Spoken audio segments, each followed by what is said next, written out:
Nesta segunda parte do seu jornal especial, nós vamos falar de economia e trabalho no próximo ano. A crise em que o Brasil está mergulhado tem saída?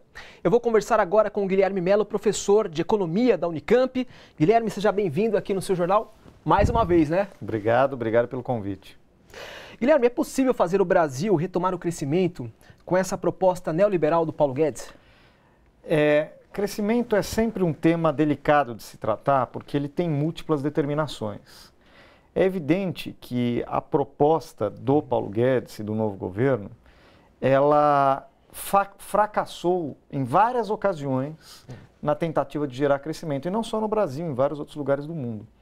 Então, se dependesse só da proposta do Paulo Guedes, eu diria que é muito difícil o Brasil retomar o caminho do crescimento. Por quê?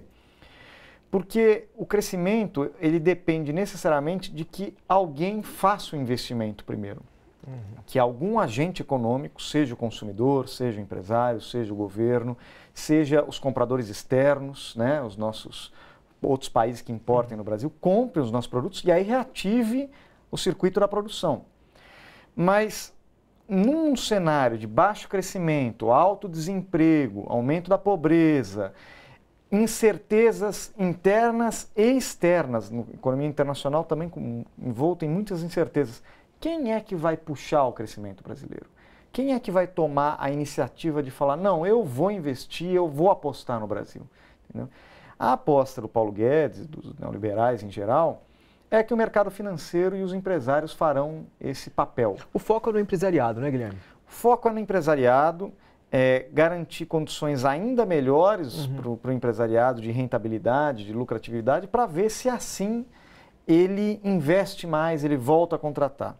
No entanto, essa abordagem já vem sendo tentada no Brasil há vários anos. Eu diria que desde o primeiro governo Dilma, alguma coisa com essa cara veio sendo tentada.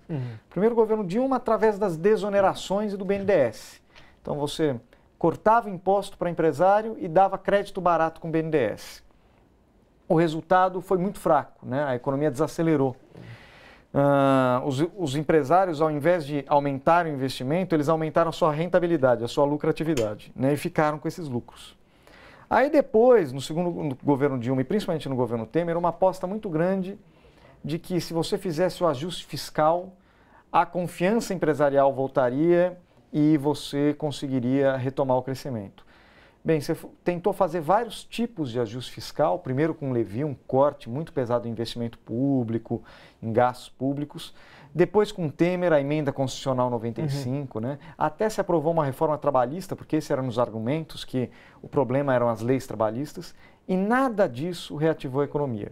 Então, a minha visão é que essa proposta neoliberal, que já está sendo implementada há 4 anos, desde 2015 essa proposta vem sendo implementada, não só não mostrou a que veio, não mostrou os efeitos, como piorou muitas coisas. O cenário fiscal hoje é pior do que em 2015, o cenário de emprego é pior, o cenário de pobreza é pior, a desigualdade é pior. Então, só pela proposta eu diria, não vai ter crescimento, mas como eu disse, crescimento econômico depende de muitas variáveis. De repente você pode ter uma bolha internacional, alguma coisa.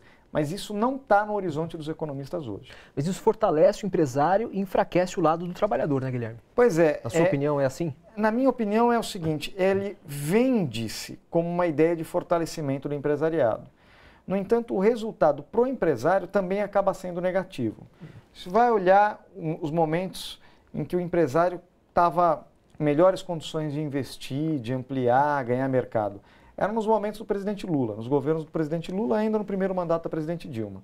Desde então, essa história de cortes, de diminuir investimento público, reduzir o gasto, etc., pode até, em alguns momentos, ter aumentado a confiança empresarial, mas isso não se reverteu em investimento. E, para o empresário, foram anos difíceis também. A recessão não é fácil para ninguém. Obviamente, é particularmente dura para o trabalhador, mas também pode ser muito difícil para o empresário. Várias empresas fecharam, faliram, estão profundamente endividadas hoje, algumas já em situação de crédito irrecuperável, quer dizer, não vão conseguir pagar as dívidas. Quer dizer, o empresário investiu no mercado financeiro e não na produção, seria isso? O empresário, ele tem essas alternativas. Em geral, ele acaba gastando tudo que ele consegue de lucro na sua empresa em momentos de crise, né? Mas é evidente que no Brasil, como você tem taxas de juros muito altas, uma das rotas de escape do empresariado é investir no mercado financeiro para garantir alguma rentabilidade. E aí, obviamente, esse tipo de investimento gera pouco dinamismo, pouco crescimento. Então, essa aposta que vem lá desde o Levi, passou pelo Temer e agora vai ser aprofundada com Paulo Guedes, de neoliberalismo, de corte de investimento público, corte de gasto público, diminuição da proteção social, etc., não só nos trouxe para a crise, como não tem conseguido nos tirar dela. Então, acho que se depender exclusivamente dessa estratégia, a gente está em um cenário muito difícil. O Brasil vai ter muita dificuldade em recuperar o crescimento. A esperança seria o setor externo. No entanto, tudo o que está aparecendo agora, com a guerra comercial entre Estados Unidos e China, nesse exato momento, inclusive, está acontecendo algumas turbulências no mercado financeiro global por causa do problema do Brexit e outros problemas.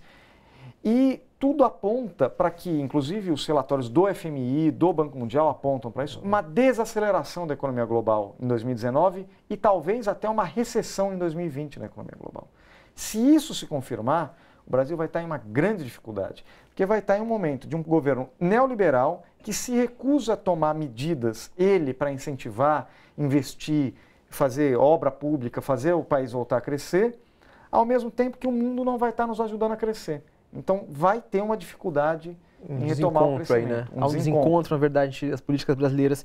E o impeachment da presidenta Dilma Rousseff agravou a crise econômica que o Brasil ainda enfrenta, na sua visão? Eu acho que agravou não só a crise econômica, como a potencialidade do Brasil construir uma saída negociada da crise. Né? Eu acho que, em primeiro lugar, o impeachment da Dilma Rousseff é resultado de um processo, né? Esse processo ajudou a aprofundar a crise que a gente estava desde o início de 2015, né? Final de 2014, início de 2015. Foi feito um verdadeiro bloqueio ao governo, né? Que impediu a Dilma de governar.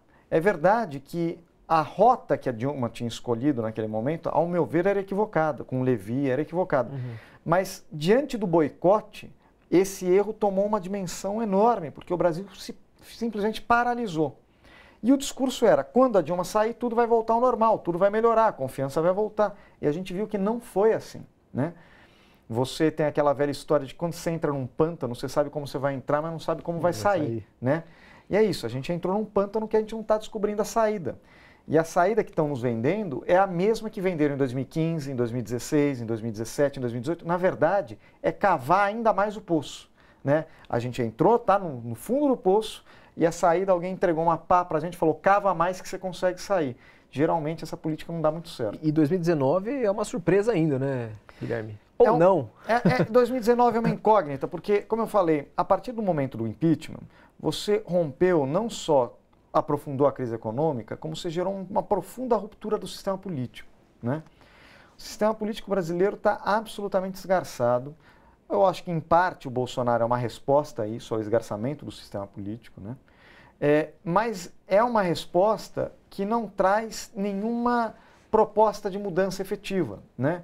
É sempre muito vago, é sempre muito... Por exemplo, alguns falam, ele vai fazer um governo antissistema, mas ao mesmo tempo ele tenta negociar com o PMDB, com o PR, com o PP. Então está muito pouco claro o que vai ser o governo Jair Bolsonaro, né? O que está claro é que ele vai tentar empurrar a goela abaixo da população algumas reformas muito impopulares, como a reforma da Previdência, talvez aprofundar a reforma trabalhista, ele já falou isso, né? E eventualmente até uma reforma fiscal que diminua os gastos sociais. Então, no limite, o que a gente está diante é de um ano de 2019 que vai vir com uma pauta muito violenta contra o trabalhador, contra a população mais pobre, mas que o governo vai tentar tirar o foco dessa pauta, porque ele sabe que essa pauta é impopular. Então ele vai tentar fingir que essa pauta é menos importante do que, por exemplo, a pauta do Escola Sem Partido ou a pauta da liberação das armas. Ele vai concentrar o debate público nesses temas E o debate econômico, que é profundamente impopular, ele vai tentar escamotear. O problema é que o debate econômico é aquele que afeta mais diretamente a vida das pessoas. E assim, essa tão defendida reforma da Previdência, que o Bolsonaro também defende, na sua visão, é a única saída, Guilherme, para evitar colapsos econômicos?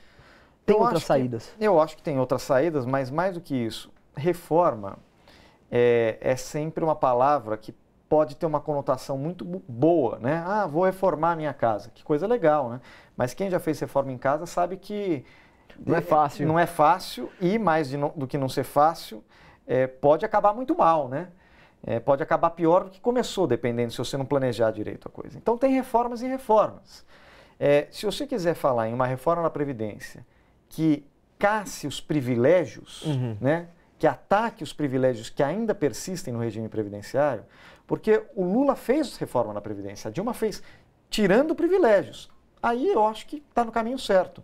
Agora, se você quer tirar direitos, se você quer, por exemplo, impedir um trabalhador rural pobre de se aposentar com dignidade, ou dificultar a aposentadoria do trabalhador mais simples, tudo isso tem uma existência social muito forte e tem impactos sociais muito pesados, porque essas pessoas dependem da Previdência.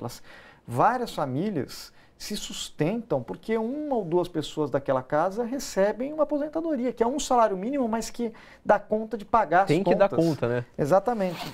Então, a reforma que o Bolsonaro está propondo, ou pelo menos que ele muda, a cada semana tem uma história nova. Difícil saber exatamente o pensamento e acho que toda a equipe dele também muda de opinião. Bateção de cabeça. A impressão que dá é que não tem muita comunicação entre eles ou e que tem muito conflito, conflito de ideias. Muito conflito de ideias. E que alguém pode falar, mas o conflito de ideias não é ruim. Não é ruim, mas da forma com que ele está acontecendo nesse pré-governo Bolsonaro, ele mostra uma ausência de rumo claro, né? E isso também é um efeito colateral de se ter uma campanha onde o candidato não foi a debates, onde os representantes econômicos do candidato não foram a debates. Então a gente não sabe exatamente o que ele pensa dos temas.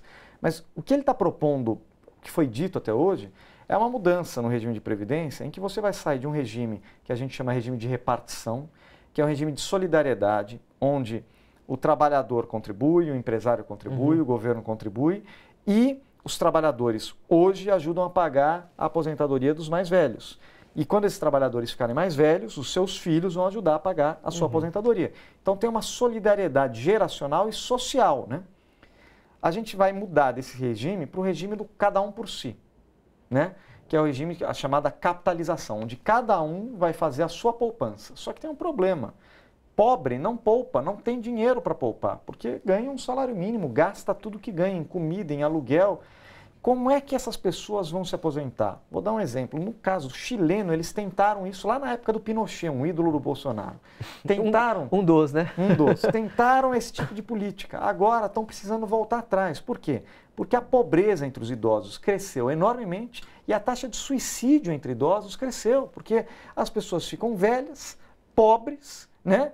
E não vem saída e acabam se matando. Então o Chile agora está voltando atrás, enquanto a gente está querendo copiar o que eles fizeram lá em 1970. Para você ver como esse governo não é um governo conservador, é reacionário, está tentando voltar a ideias que foram abandonadas por grande parte dos países já na década de 70. Copia o erro, na verdade, né? Copia um erro muito antigo, um erro que já se mostrou, já se provou errado. Então, quer dizer, se esse for o caminho que a gente vai adotar, um regime de capitalização, e abrir mão de um regime de solidariedade, eu falaria, como um país tão desigual quanto o Brasil pode abrir mão da ideia de solidariedade?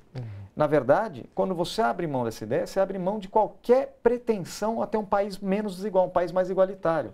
É um país do cada um por si. E a gente sabe que no cada um por si, os mais ricos e os mais fortes se dão bem. E os mais pobres ficam sozinhos ao relento, né? E Guilherme, é eficaz uma reforma da Previdência sem mexer no sistema de aposentadoria do Judiciário e também dos militares?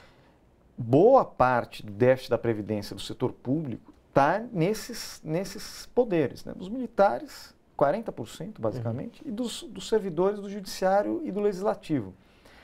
Eu acredito que o Jair Bolsonaro vai se negar, e ele já deu indicações nesse sentido, a mudar a aposentadoria dos militares, que tem muitos privilégios. Vamos pegar um exemplo. O tempo de contribuição de um militar começa a contar desde que ele entra na escola preparatória, às vezes com 14 anos. Então ele se aposenta com 50 e poucos anos, se aposenta muito cedo um militar, certo? E tem a aposentadoria pelo último salário, tem várias vantagens. Claro, eu não estou falando aqui que o militar não precisa ter nenhuma diferença em relação aos outros trabalhadores, porque eles têm condições de trabalho diferentes mesmo, e eventualmente você pode pensar em alguma diferença, algum tratamento diferenciado. Mas a diferença que tem hoje é gigantesca. Por isso que o déficit entre os militares, na previdência dos militares, é o maior dentre todos esses que a gente está falando. E o Bolsonaro tem um compromisso de não mexer nisso. Então, é aquela coisa, você vai mexer aonde? Se não é nos privilégios, você vai acabar mexendo nos direitos de quem tem menos. Porque os militares têm poder. E os pobres, os trabalhadores rurais, têm representação? Têm poder? Não tem, então são eles que vão perder. Guilherme, obrigado por você ter vindo aqui no seu jornal mais uma vez, seja sempre bem-vindo, viu? Eu que agradeço, espero estar errado, que 2019 seja um ano melhor. Também espero. Mas temos que passar a realidade para as pessoas e falar para a gente se preparar para um momento de resistência a partir de agora. Tá certo, obrigado mais uma vez. Obrigado pelo convite. Gente, bora fortalecer a TVT? É só clicar em inscrever-se e depois clicar no sininho. Pronto! Assim que pintar notícia nova, você fica sabendo no ato.